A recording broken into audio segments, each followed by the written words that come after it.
ये जो हम युग देख रहे हैं ये एक बार थोड़ी ना हुआ है। सतयुग, द्वापर, त्रेता युग और कलयुग अनंत, ये अनंत बार ऐसी लीलाएं होती गई है। आज की भी जो ये घटना हम लोग वर्तमान स्थिति में देख रहे हैं ना, ये भी अनंत बार होती रही होगी। कहते हैं ना, जन्म जन्म के जो पूर्ण संचित होते हैं तब कहीं सत्कर्म कर पाते हैं। तो अब आप चिंतन कर लीजिए, विचार कर लीजिए कि कई जन्मों का जो पूर्ण संचित हुआ होगा तो हम ऐसे यज्ञ में सम्मिलित हो गए, तो हम कैसे मान लें कि आप लोग आज के हो? आप सब पुरातन हो और सब भगवान के साथ खेले हो, कूदे हो और भगवान के साथ भजन कीर्तन किए हो, सब हरि तुल्य हो, क्योंकि हम सब नारायण के ही तो पुत्र हैं। कभी नारायण जो है पास में होता है, कभी दूर होता है। छोटा सा भाव है कि एक बार माता लक्ष्मी जो है ना भगवान विष्णु को भोजन दे रही थी, और भोजन जब भगवान विष्णु पाने जा रहे थे तो मुस्कुराने लगे, और जब मुस्कुराने लगे तो माता लक्ष्मी पूछती हैं, क्या पूछती हैं कि प्रभु आप मुस्कुरा क्यों रहे हैं, क्या ध्यान आ गया आपको? कहीं कुछ नहीं, इस चींटी को देख रहे हो, ये गुड़ की तरफ भाग रहा इसलिए मुस्कुरा रहे। माता लक्ष्मी मुस्कुरा करके बड़े प्रेम से कहती है, अरे नारायण, चींटी का तो स्वभाव है मिष्ठान की तरफ भागना, गुड़ की तरफ भागना, इसमें कौन सी बड़ी बात है? तो फिर भगवान मुस्कुराने लगे और मुस्कुरा करके बोलते हैं, अरे जो 100 बार इंद्र बन चुका हो वो अब चींटा बना है और वो गुड़ की तरफ भाग रहा है, उसको अपनी प्रवृत्ति नहीं पता है, भूल गया है, शक्ति भूल गया है, इसलिए वो चींटे की तरफ चींटा बना हुआ है, बुद्धि शांत हो गई, नष्ट हो गई और गुड़ की तरफ भाग रहा है। और इतनी बार वो इंद्र बन चुका है, जैसे बजरंगबली बाबा श्राप के कारण अपनी बुद्धि को भूल गए। अष्ट सिद्ध नवनीत के दाता, जब इन्हें याद दिलाया गया तो इतना अपार बल प्रकट हो गया या स्मरण मात्र से, केवल याद करने से। तो वैसे ही आज आप सब बैठे बैठे याद कर लो कि आप सब हरि के पुत्र हो, समर्थवान हो, तेजस्वान हो, गुणवान हो, धर्मवान हो, और जो समर्थवान है नारायण उसी के साथ है। समर्थ हम किसे कहते हैं पता है? धन, वैभव और यश प्राप्त हो जाए उसे समर्थ नहीं कहते। शास्त्रों में जो वर्णन आया ना, कुछ भक्त पूछते हैं कि गुरुजी ये वर्णन क्यों आया? एक राजा ने अश्वमेध यज्ञ कराया, एक राजा ने सहस्त्र नारायणी यज्ञ कराया, एक राजा ने विशेष यज्ञ कराया। अश्वमेध यज्ञ की जितनी भी चर्चाएं आती हैं उसमें राजा शब्द जुड़ा हुआ है, जुड़ा महाराज, सब जगह राजा शब्द का भाव आता है। तो यहाँ लोग सोच लेते हैं कि जो बहुत धनवान होते हैं, पैसे से बड़वान होते हैं, वही राजा है, वही यज्ञ करा सकते हैं। हम दरिद्री, हम गरीब कैसे करा सकते हैं? तो भगवान यहाँ बताते हैं कि जो हमारा पुत्र है वो दरिद्री नहीं हो सकता, गरीब नहीं हो सकता। अगर आपको वो दरिद्री और गरीब समझता तो ये बहुमूल्य नेत्र से जिसे आप देख रहे हैं ये नारायण तुम्हें क्यों देता?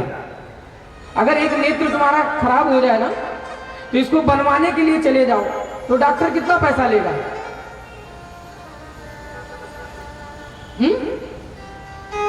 मुख में कोई कमी आ जाए, रक्तचाप में कोई कमी आ जाए, शरीर में कोई जो है रोग उत्पन्न हो जाए, तो इसका मतलब भगवान की नजर में तो आप सामर्थ्यवान हो, तो ही तो ये धरोहर आपको प्राप्त कराई है, बहुमूल्य धरोहर आपको दी है, तो आप सब सामर्थ्यवान हो। कोई गरीब नहीं है, कोई दरिद्री नहीं है, बस प्रयत्न करते रहो। पूर्ण जितने ही उदय होंगे उतने ही जल्दी आप अपने जीवन में सत्कर्म कर सकोगे और सुख शांति समृद्धि से जीवन व्यतीत कर सकोगे। तो वैसे ही हम सब जानते हैं, तुंगभद्रा नदी के किनारे एक ब्राह्मण देवता रहते थे, बड़े तेजस्वान, बड़े गुणवान, बड़े विद्वान थे, कर्मकांडी थे, और इतने विद्वान थे कि बड़े बड़े महाराजाओं के वो जाया करते थे और वहां कर्मकांड अनुष्ठान करते थे। उनको इतना धन मिलता था कि हम बता नहीं सकते, इतने विद्वान तेजस्वान थे। और उसी विपरीत उनकी जो धर्मपत्नी थी वो उनसे विपरीत थी, नाम था धुंधली। देखिए नाम का भी बड़ा प्रभाव पड़ता है। धुंधली,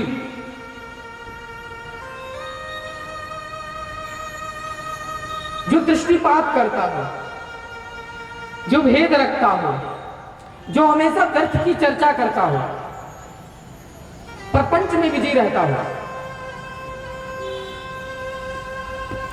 वो है धुंधली। अब ये परिवार में तो इतना सब कुछ संपन्न है, किसी प्रकार की कोई कमी नहीं है, लेकिन आप सभी जानत हो बड़े प्रेम से कि अगर सब कुछ सर्वोत्तम हो, सर्वश्रेष्ठ हो, तब भी हमारे पड़ोसी हमें जीने ना आएंगे।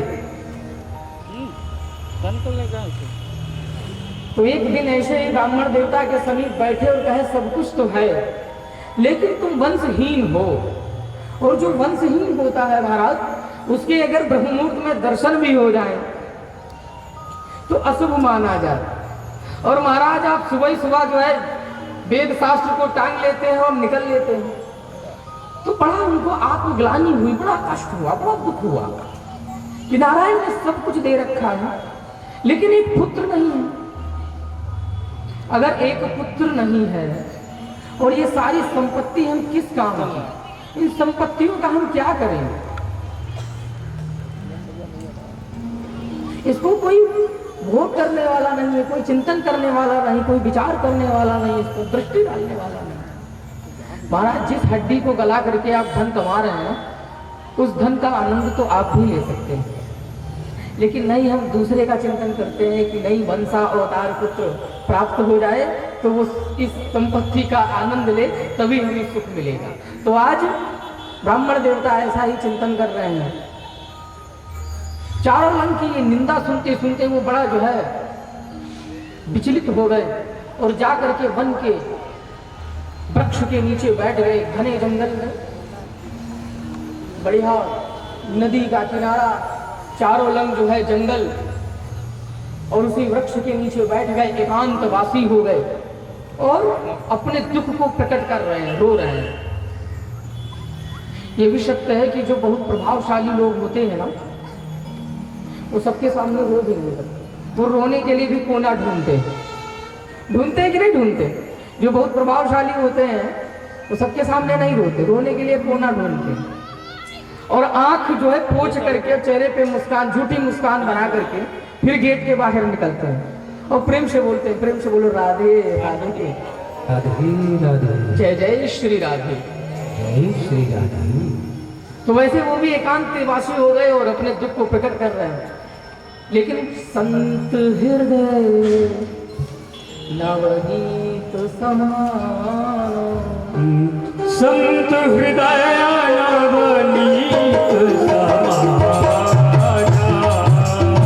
हाँ संत हृदय नवनीत समान, कविज पर कहाय न जाना, कहाँ कविज पर कहाय न जाना, संत हृदय नवनीत समान, संत हृदय नवनीत समान, कविज पर कहाय न जाना, कविन पर काय न जाना। संतों का हृदय बड़ा जो है कोमल होता है, बड़ा सरल होता है, बड़ी जल्दी रीझ जाते हैं। तो जब देखा कि एक ब्राह्मण देवता वैष्णव प्रवेश में है, वैष्णव वस्त्र धारण किए, सुसज्जित है और एकांत में बैठा हुआ है और रो रहा है, अश्रुपात कर रहा है, तो कहीं ना कहीं हरि दर्शन के लिए परेशान हो रहा हो। तो चलते हैं, कुछ मार्ग बता देते हैं और बोल देते हैं कि हरि ऐसे नहीं ऐसे प्राप्त होंगे।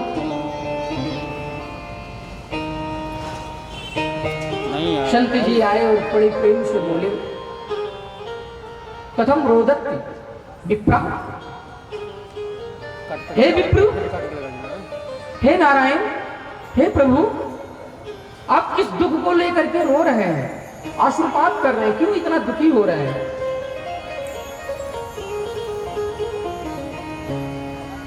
अब विप्र महाराज कह रहे हैं दुखम पूर्व पापेन, हमारे जीवन के पूर्व जन्मों के कुछ पाप होंगे जो इस जन्म में हमें कष्ट दे रहे हैं, दुख दे रहे हैं।